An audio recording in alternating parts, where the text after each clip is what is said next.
I'm Riley, standing in the middle of my living room. The silence is almost deafening. The morning light filters through the blinds, casting thin golden stripes across the floor. It's been years since I last felt this peaceful in this house that I've fought so hard for. But this tranquility wasn't always so easy to come by. It all started on a morning when the sky was still a strange, sleepy gray between night and dawn. I pulled into the driveway after a grueling 12-hour night shift at the nursing home. My hands were numb from the cold, and my mind was still buzzing with the sounds of monitors and the faces of my patients. All I wanted was to collapse into my bed and forget the world for a while. As soon as I stepped out of the car, I heard laughter, a man's laughter, followed by my sister Lucinda's overly sweet voice. And, of course, the backyard's included. "She won't be a problem," she said. That single word, she made me freeze in my tracks. Peering through the living room window, I saw my dad, Henry, sitting there with Lucinda and a tall, well-dressed man holding papers. They were all smiling, right in my house, the house I'd bought with years of hard-earned savings from working double shifts and whose mortgage I'd signed alone. Dad pointed towards the kitchen and said, "She's hardly ever here. Works all night. She won't even notice it's gone." My vision blurred for a second. "Gone," I mouthed. Lucinda tossed her perfect brown hair and laughed. "Exactly. We'll just say she couldn't afford it anymore. He'll pay cash." My jaw locked. I quietly made my way to the door and opened it just enough for the hinges to creak. All three heads turned towards me. Dad's voice cracked with fake surprise. "Riley, you're home early." The buyer offered a polite smile, while Lucinda froze, clutching that phony smile like a life raft. I dropped my bag on the floor and said calmly, "Don't stop on my account." For a moment, the room was so tense it felt like I could cut the air with a knife. The man in the suit, clearly the potential buyer, cleared his throat and tried to sound professional. I was told this property was for immediate sale. Are you, Ms. Riley Thompson?" I gave him that slow, dangerous smile that used to make my colleagues at the nursing home back off when I was about to lose my temper. "Yes, that's me," I said softly. "The owner." Lucinda's face went pale as a sheet. "Wait, Riley, let me explain," she stammered. I held up my hand. "Explain what? That you're selling my house?" Dad stepped in front of her, puffing out his chest like a rooster. "Watch your tone, young lady. This house belongs to the family. You wouldn't have it without me." "Oh, you mean the down payment?" I retorted. "The one I paid while you two were off on a luxury cruise in the Mediterranean?" The buyer looked uncomfortable and blinked. "So, there's a dispute?" "There's no dispute," I said, locking eyes with Dad.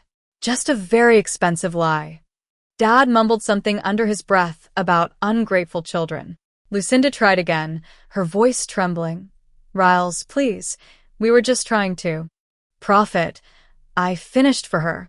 "You were trying to profit off the one person who actually worked for this roof." I turned to the man in the suit and said, my smile as sharp as a blade, "Sales off. And you might want to leave before someone gets punched." The man didn't waste a second. He mumbled something about miscommunication, grabbed his briefcase, and bolted out the door as if the house was on fire. As soon as the door clicked shut, Dad slammed his hand on the table. "You just cost us everything. Do you know how much we could have gotten for this place?" I stared at him. "Do you know how much I paid for this place?" Lucinda scoffed and folded her arms. "You always act like a hero just because you work nights. Dad's been struggling, and here you are, hoarding your money like it's the crown jewels." I took a slow step towards her. "My money is the reason this house exists. It fed you both when Dad's business ventures went belly up. It paid your tuition when your art school scholarship fell through." Her lips trembled. "You said that was a gift." "It was," I said coldly, "until you decided to sell the person who gave it." Dad's voice grew louder. "You wouldn't have anything without me. I built this family." That's when I snapped.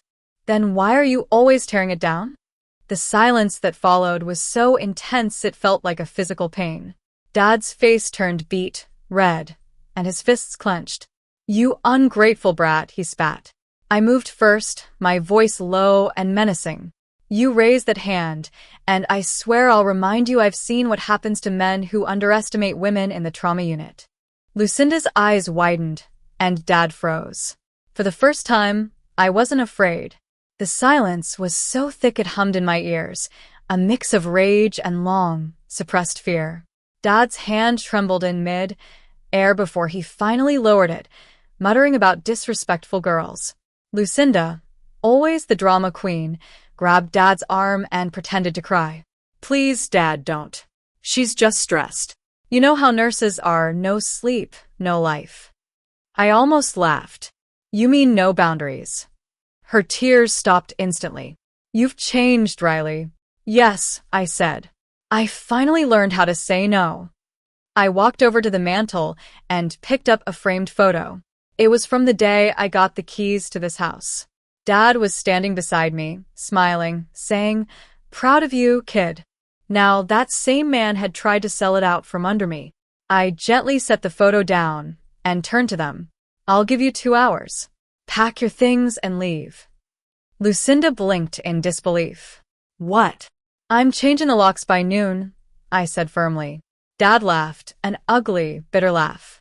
You wouldn't dare. I stepped closer, so close that he could see the determination in my eyes. You can test me if you want, but remember, I already called the police. They know about the attempted fraud. So, yes, Dad, I dare. For a moment, no one moved. Then Lucinda grabbed her purse. You're insane. No, I said softly, opening the door wide. Just done being your meal ticket. They walked out, and for the first time, this house truly felt like mine. But peace is a fragile thing. By afternoon, my phone wouldn't stop buzzing. Dad, Lucinda, and even Mom, who had conveniently stayed out of the whole mess until now, were all calling. Mom's voice cracked through the speaker. Riley, honey, your father's heart can't take this kind of stress. Can't you just let them stay a while longer? You have the space. Mom, I said calmly, they tried to sell my house. Your family's house, she corrected sharply. Don't twist the story. That word family hit me like a bullet. Family doesn't sell your home without telling you. Family doesn't smile while auctioning off your life's work. I hung up without another word. That night, I sat at the kitchen table and went through every document, every receipt, every piece of evidence that this house was legally mine. Then I made a call to my lawyer. By sunrise, restraining orders were in place. No more unannounced visits. When Dad tried to show up that weekend, the new security system greeted him with flashing red lights and an automated voice saying, "You are not authorized to enter." His anger exploded, not at my door, but online. He posted a long rant on Facebook about his ungrateful daughter who'd stolen the family home. Lucinda added teary emojis and a caption that said, "Some people forget where they came from." The comments flooded in, sympathy for them, judgment for me.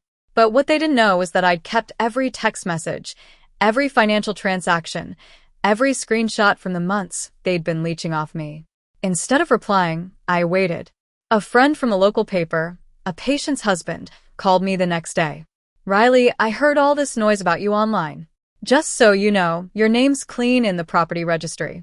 Do you want me to set the record straight? I hesitated for a moment, then smiled faintly. Not yet. Let them dig their hole deeper. By Friday, the tide turned. Someone leaked the screenshots of their texts bragging about selling the house behind my back. The post went viral. Suddenly, Dad's Facebook page disappeared, and Lucinda locked her account. My phone buzzed again, this time with a message from her. Why would you do this to us? I typed slowly. You taught me well, remember? Actions have consequences. Then I blocked her. That weekend, I slept in until noon. Sunlight filled my quiet, untouched living room. The silence wasn't empty. It was earned. It felt like freedom with my name on the deed. Weeks passed, and the noise faded. The online storm that once painted me as the villain now turned into whispers of pity, but not for me. People in this small town were starting to see the truth, and in a place like this, the truth spreads faster than wildfire. Dad's friends stopped calling, and Lucinda's social connections vanished. One night, Mom texted me, You've embarrassed the family enough. Stop feeding the gossip. I stared at the message for a long time before replying. No, Mom. I just stopped covering your mistakes. That was the night things truly changed. Not because of the drama, but because of the peace that finally found its way to me. A week later, after another long shift, I came home to find an envelope taped to my door. Inside was a handwritten note from Lucinda. I messed up. I lost everything. I don't expect forgiveness, but I'm scared. And I know you're the only one who will read this without laughing. For a moment, my heart ached. That big sister instinct wanted to reach out to save her. But I folded the note carefully and put it in a drawer. Forgiveness could wait. Boundaries were non-negotiable. That night, I turned on some soft music, brewed a cup of tea, and curled up on my couch, alone but whole. Sometimes, justice doesn't need to scream. Sometimes, it just quietly closes the door on toxic relationships. Months later, winter came. It was quiet, cold, and cleansing. I'd almost forgotten what a life without chaos was like until one evening when I came home to find a small package on my doorstep. There was no note, just my name written in shaky handwriting. Inside was a photo of Lucinda and me as kids, sitting in a treehouse we'd built together behind our old childhood home. On the back, in faded ink, she'd written, "You were always the strong one." I just never wanted to admit it. There was no apology, no excuses. But somehow it was enough. I placed the photo on my nightstand, not as a sign of forgiveness, but as a symbol of closure. Some wounds don't need to be reopened to heal. Later, I got a text from my lawyer. The property transfer dispute is officially closed. Congratulations, Ms. Thompson. You're the sole owner.